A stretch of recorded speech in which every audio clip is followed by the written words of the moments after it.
Hello, boys and girls, what's going on? It's Tom. And it's Jamie. Welcome to the Chronicles of Podcast. The Chronicles of Bloodstock 2023.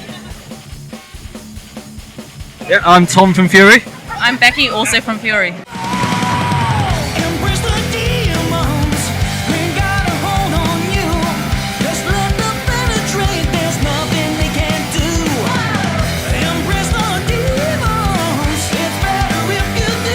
Well, how are you guys doing today? You well?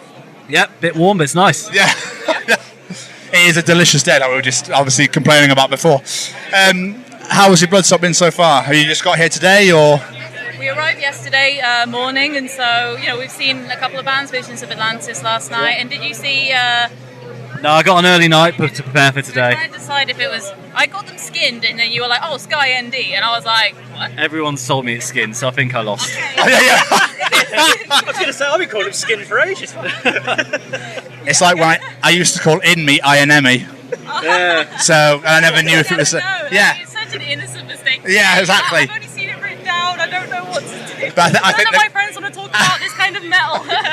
I think the capital M gave it away a bit though, because obviously it was in me, and but I just looked at it and went, oh, it's definitely INME. I love that band. Excited for your set? Yeah, very much. Yeah? Yeah. It's not our first time on the stage, but it's a brilliant slot to have this time. Because last time we were here, a couple of years ago, very last minute, on at 11 o'clock. Yeah, on a Thursday morning. It was the time that they did the extra day. Oh, yeah. Bloodstock on the Wednesday. Yeah. And so, we did, 11 o'clock Thursday morning after being called at like 9 o'clock the day before to say, can you play?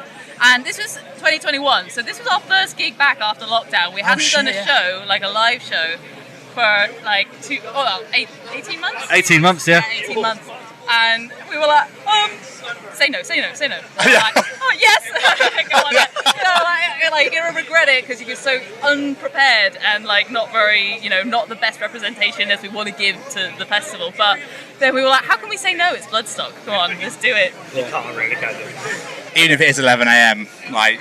It worked out, yeah. It's always the way I find with this festival is, you go, what time are we on? Oh, you're joking, aren't you? That's in the morning. But people still fucking turn up. Yeah. No matter how hungover or still drunk they are, they will still be there in force. Yeah. It's incredible. Yeah. Just don't sober up, it makes life easier. Yeah. So do you arrange a set list differently with a festival to a gig? Because obviously this is not majority a Fury crowd. Or obviously you'll have some fans in there, but like, for example, it's like, okay, so we're going to maybe have some new people in here. Let's play all the bangers, or is it just no matter where you are? Yeah, like we always try and have those bangers in there, but usually when we're doing a headline show, to get more stuff, we're going to do a few more deep cuts, and we know we have time to mess around with like drum solos and things, but yeah, for a festival we try and just keep it very like trim and like blast through what we think people want to hear, a little bit of variety, but mostly, I don't know, like we just went for party songs really. That's it. It's high energy. It's very high energy today. It doesn't really stop for 40 minutes. That's all we like. So as a podcast, we are ambassadors for the Sophie Lancaster Foundation. Yeah. And obviously you guys are playing on the Sophie Lancaster stage later on today.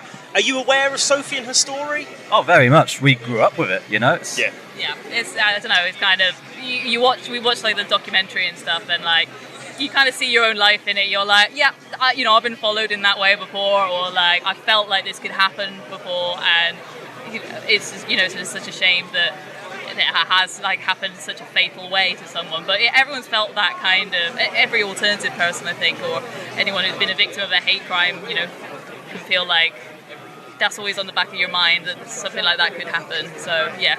And the fact that story is known not just beyond metalheads, it's everyone knows it now. It's right. Yeah. It's been a great thing for the cause and for just kind of bringing to attention that we don't deserve this, and like it's just violence against and how like bullying can lead people to become more and more extreme and like see people as not really people anymore, and that their lives don't matter anymore. And I guess that can happen to lots of different kinds of groups of people, but I guess like I'm so glad that the story has brought more attention to it. Yeah, absolutely. So does playing that stage here while you're here mean that little bit extra that you're sort of flying that flag for Sophie in that way? I guess so, yeah. Yeah, it's always nice to just be able to say her name every time. and remember her. Like, so when we say like we're playing 5 p.m. on the Sophie Lancaster stage, you can kind of be like, yes, like just saying her name keeps her alive. So much like she deserves to have a full life, and she'll never be able to grow up and stuff. But like I guess in our hearts and our minds, we can still say her name and remember her. Yeah. Absolutely. And that stage has been named that for well over a decade now, hasn't it? Yeah. So. Yeah. It's like you say, you put that post out there saying we're playing the Sophie Lancaster stage. A fan will go, Sophie Lancaster, what's that? And then Google that name, and then they find out that story. So it's amazing that is there. Yeah. But is that something that's ever happened to you guys? Obviously not to the extreme that's happened to Sophie, but where you've been treated differently, had something abusive, and hopefully not physical violence, I hope, but that's happened to you, but you've been treated differently for the way you're dressed or whatever. Only to me in the most mild of ways. Lots of cut your hair growing up, all of that stuff. Oh yeah. Boring. Yeah. No, where I grew up in Trowbridge, there was a lot of people would groups of a certain kind of person would attack groups of goths and moshes and stuff, or they start catcalling someone and they think it's like, oh yeah, look at her, because someone's got long hair, and then they realize it's a guy, and then they go, oh mosher, and then attack them. And that's happened to my friends while I've been there and trying to stop them getting beaten up, and me and my friends have been beaten up by people before, and it hasn't happened for a long time. I don't know if I've got a more scary demeanor now and they don't mess with me as much. But but yeah, it used to be a problem where I Is that kind of like before or after? Sorry? Is that before or after Sophie? Oh, before, I think. Yeah. I don't know, maybe that kind of changed things in people's psyche, or maybe I moved to a better place in the world, or I don't know what it was. Just out of interest, obviously you don't have to answer if you don't want to, but when that happened and you did get beat up, did you report it at all? Yeah. You did? And the police did nothing. We knew the people that did it. They went to our school, and we spoke to the tutors, thinking they'd get them excluded or something, and it just made it more tense because nothing really happened, or they got told off.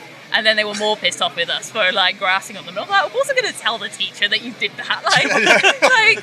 Someone's got a black eye and busted their hand or something. Of course I'm going to tell people. That's just mad that I wouldn't. It's just be responsible for your actions, idiot. Absolutely. It's like if you didn't tell someone, they're like, oh, we can get that and get away with it. If you do someone, fucking grass. Yeah. Either way, you're going to lose. Yeah, if it's completely unprovoked, then I don't know, you've got to sort your life out, I'm afraid. But what's beautiful to see is, and you see it here, is a lot of young people part of the alternative subculture still now, and it's becoming a lot better, at least in my opinion, from what I've seen and what I've heard from people. But what do you think a group like the Foundation could do for the younger people in the alternative subculture? What do you think they could do to support the people coming up now? I don't know.